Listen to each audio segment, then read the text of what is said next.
জলদি করো গুনাহ ছাড়ো আর দিও না ফাঁকি। আপন ঘর আঁধার কবর ভুলে গেছো নাকি? তোমায় নিতে আনবে ওরা চার পাওয়ালা পালকি।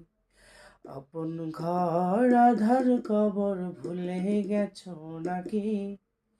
তোমায় নিতে আনবে ওরা চার পাওয়ালা পালকি।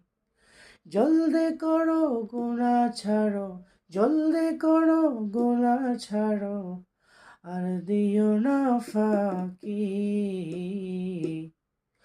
আপন ঘর আঁধার কবর ভুলে গেছো নাকি? তোমায় নিতে আনবে ওরা চার পাওয়ালা পালকি। তোমায় নিতে আনবে ওরা চার পাওয়ালা পালকি।